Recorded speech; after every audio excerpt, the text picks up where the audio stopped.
Kita sekarang berada di mana, Lim? Musim perang. Museum Perang Korea. Oke.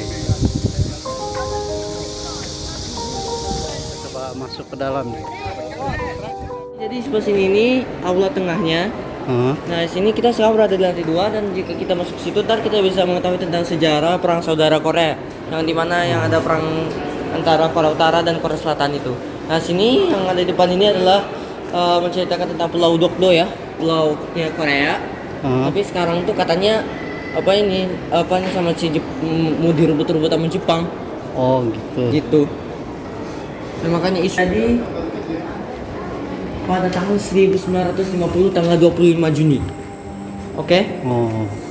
Memang dan ini perang Korea ini emang nggak hanya sekedar perang biasa, ini adalah perang di mana yaitu yang terjadi pada perang dingin, yaitu perang namanya antara Korea Utara dan antara Amerika dan Uni Soviet.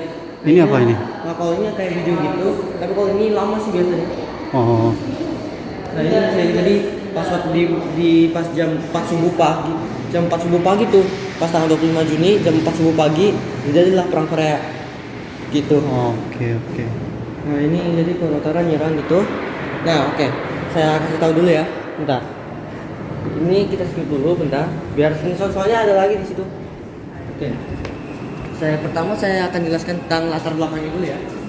Jadi ini perangnya terjadi ini kalau saya tarik dari belakang itu perang Korea itu emang terjadi ketika Koreanya ini bisa dikatakan saat Korea merdeka. Jadi sebelum Korea merdeka pada 1943 bulan November tuh ini ada 3 orang nih ya pemimpin Uni Soviet pemimpin Uni Soviet, Amerika sama Inggris ngumpul di kota Kairo, Mesir. Ngumpul buat apa? Rapat tentang pemberesan setelah itu perang dunia kedua. Pas perang dunia kedua negara-negara yang dijajah mau digimanain gitu. Oke. Jadi di antara itu ada terkait tentang Korea juga tuh. Terkait Korea, mereka bertiga ini sepakat bahwa nanti Korea akan diperintahi bareng-bareng. Ini maksudnya Korea tuh merdeka tuh nggak langsung bikin pemerintahnya sendiri, tapi ini dulu diurusin sama mereka dulu selama 5 tahun, baru habis itu Koreanya bikin itu tuh. Nah, ini contoh perjanjian Kairo-nya di sini. Ini perjanjiannya. Bukan ya, ini terkait tentang perjanjian Kairo ya di sini. Enggak, ini ternyata ini surat di mana surat ini penyerahan Jepang pas tanggal 15 Agustus itu. Ya. Terus habis itu lalu di sini ini hasil dari rapat Kairo tersebut. Kairo Declaration. Ya. Jadi kalau saya sini itu si Korea nanti rencana sama Amerika, Uni Soviet sama Inggris tuh Amerika mau Uni Soviet akan sepakat memerintahi Korea bareng-bareng. Gitu. Jadi Korea tuh merdeka nggak kayak Indonesia langsung bikin pemerintah sendiri, enggak. Jadi sama Amerika sama Soviet dulu diurusin dulu 5 tahun baru udah bebas full merdeka. Nah, Jepang dikenain 2 bom atom dari Amerika. Terus habis itu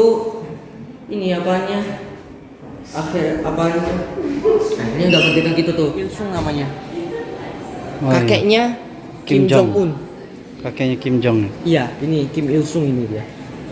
Nah, setelah si Kim Il Sung ini pas udah bikin pemerintahan ini mulai istilahnya hawa nafsunya tuh mulai keluar. Jadi istilahnya pengen menyerang Korea Selatan dengan alasan ingin mempersatukan Korea dengan komunisme. Iya. Nah, terus habis itu si dianya minta izin dulu sama si Stalin. Pemerintah Uni Soviet. Kenapa minta izin sama dia? Karena kan kalau misalnya dilihat dari segi perspektif yang berbeda, Korea Utara kan yang ngebuat kan di atas Uni Soviet, bener gak? Kan Uni Soviet dulu bikin pemerintah, terus habis itu kan itu kan. Jadi istilahnya inilah bapak yang bapaknya dia lah Stalin, pendiri Korea Utara lah ya, istilahnya kayak yang ngebikin bantuin gitulah. Terus dia minta izin sama ke Uni Soviet dan tank ya gitu, dan juga berbagai kendaraan motor. Kalau dari Mao Zedong itu dia ngirimin kira-kira sekitar 50.000 pasukan. 50.000 pasukan elit ke Korea Utara buat ngebantuin gitu ya. Dan diantaranya ini ada artileri juga, ya. Nah, di sini ada yang sesuatu yang bagus nih, ya, yaitu ini nih, senjata-senjata yang dipakai pada waktu perang Korea itu. Jadi sebelah sini nih yang bagian senjatanya negara komunis, habis di sini yang yang kayak Korea Selatan, Amerika gitu. Jadi gitu tuh. Jadi ada machine gun. Terus habis itu kalau ada yang dari Amerika ada karbin. Nah, ini ada senjata-senjatanya ya. Kalau misalnya mau jelas dengan sekilas, di bawahnya ini ada misalnya mesin gunnya dari Uni Soviet. Terus habis itu ini yang nomor 4 ini nih, nama senjatanya PPSH 3 kalau nggak salah. Terus habis itu yang nomor 3 ini, yang nomor 2 sama nomor 3 ini sama-sama senjata mesin gun namanya. Dan kalau yang mau lihat dari Amerika itu, ini yang nomor 2 ini senjata M1 Carbine, ya. Bukan M1 Garand ya, M1 Garand. Terus yang nomor 1 itu pistol Colt, ya, 1911 1911. Terus habis itu yang nomor 3 ini M1 Carbine. Lalu yang nomor 4 ini soalnya kayak senjata semi auto machine gun, namanya BAR, tadi singkatan dari Browning Automatic Rifle. Terus yang nomor 5 ini baru ada Browning machine gun.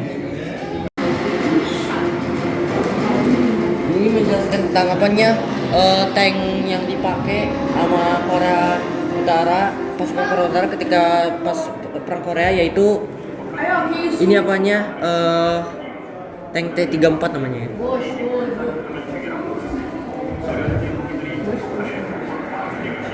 Promise of the military support. Jadi Uni Soviet itu yang ngizinin sekaligus yang ngasih bantuan senjata. Gitu. Nah, di sisi lain Amerika ini pergi dari Korea Selatan. Gitu tuh. Dan juga gitu tuh, jadi si Korea Utara tuh makanya bisa nyerang Korea Selatan dengan mudah itu karena waktu itu Amerika udah pulang dari pasukan Amerika udah balik semua dari Korea Selatan. Terus habis itu juga dari garis pertahanannya juga nggak ada Korea gitu, ganti masukin Korea ke tempat Amerika gitu. Namanya garis Atchison namanya, karena yang bikin namanya Menhan Amerika waktu pada saat itu namanya Dean Atchison. Udah akhirnya udah tuh Korea Utara nyerang pada tanggal 25 Juni 1950 dengan membawa tank 34 ya.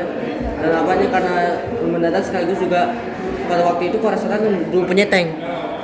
Dan Korea Utara punya tank kan. Jadi pasukan Korea Selatan yang ingin menyerang juga nggak bisa melawan sama tank gitu. Punyanya paling cuma ada bazooka doang, itu atau nggak granat gitu.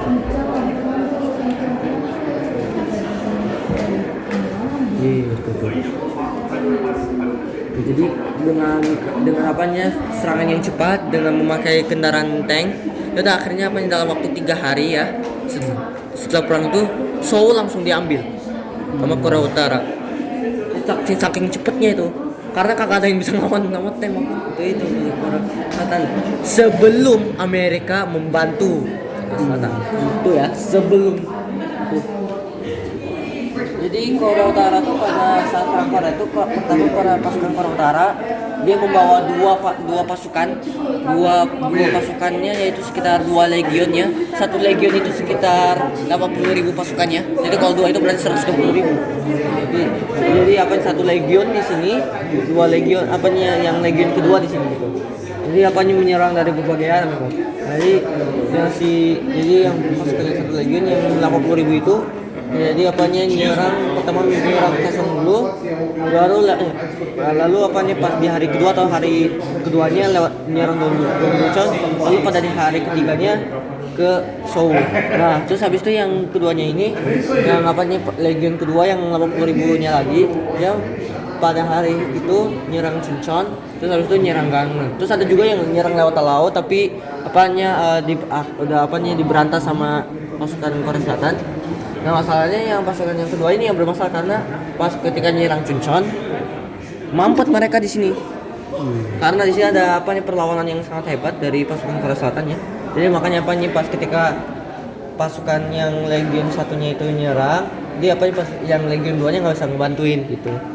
Nah terus apanya pasukan Korea Selatan juga ini tahu apanya Korea Utaranya, jadi sebagai penanganannya, jadi dia ngirimin apanya divisi kelima di Gwangju, dan habis itu pasukan divisi ketiga di Daegu, dan divisi kedua apanya jadi divisi ketiga dan divisi kelima ngumpul di Daejeon, lalu apanya ngumpul juga sama divisi kedua terus nyerang di Suwon gitu. Nah itu rencananya, tapi ya ini sih apanya karena sangat cepat ya, jadi apanya nggak bisa juga apanya ngelawan pasukan Korea Selatan gitu. Ya. Tank apa? T-34. Nah karena pasukan Korea nggak ada tanknya, jadi apa mereka ini memakai meriam kaliber 105 mm, dan ini katanya cukup apanya bisa menghancurkan T-34. Nah kalau misalnya Ini kita apa melihat dari, nah kalau ini adalah meriam yang dipakai pada kapal Baekdusan, kapal pertamanya apanya angkatan laut Korea. Pesawat Korea. Ya pesawat ini kok ini punya Amerika tapi ini milik Korea ya. Jadi ini pesawat Korea namanya L-4 nama kode pesawatnya. Nah karena waktu itu ini dan pesawat L-4 ini hanya dipakai untuk ini apanya latihan saja, dan karena waktu itu Korea pesawatnya cuma ini doang, jadi pas waktu perang Korea pada waktu perang Korea itu dia mau gak mau memakai ini. Jadi makanya kalau mau lempar bom itu ya ini karena nggak ada itu, jadi pakai tangan. Iya. Nah perang apanya demi menjaga ibu kota Seoul ya. Tuh kalau saya lihat ini yang pakai kapal ini pasukan Korea Utara, yang pakai kapal ini adalah pasukan Korea Selatan yang ini datang gitu. Jadi ini apanya udah karena saking cepatnya ya, dalam waktu 3 hari itu udah Seoul langsung hancur gini. Nah pasukan Korea Selatan yang waktu itu biar tanknya kagak nyebrang, jadi rencana mau ngancurin ini jembatannya gitu dengan bantu dari Ini sungai ya? ya Sungai Hangang. Nah, ini sungai yang Nah ini perang pertempurannya di daerah Noryangjin gitu tuh. Jadi diledakin jembatan biar tanknya kagak nyebrang. Oh. Itu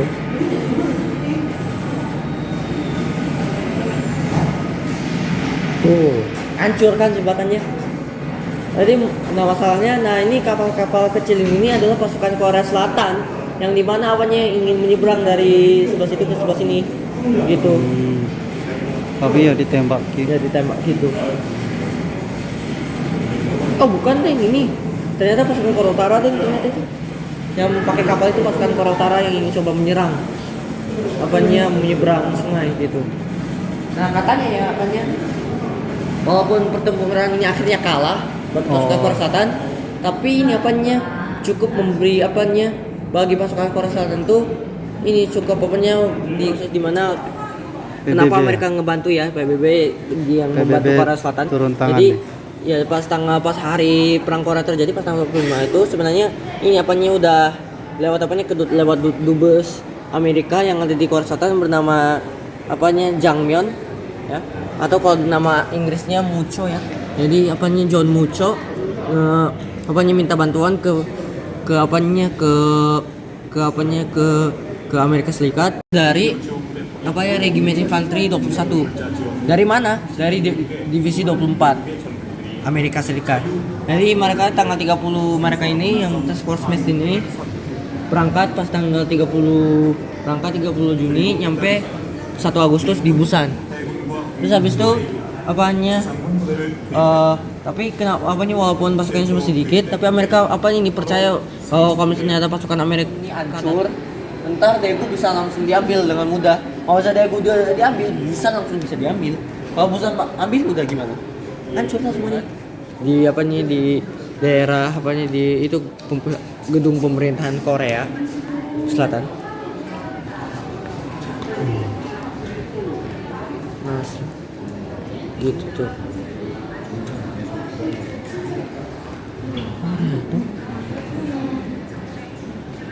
Ini 11 lebaran propaganda yang dari pasukan Korea Utara, atau kalau dalam Korea ini disebut PIRA.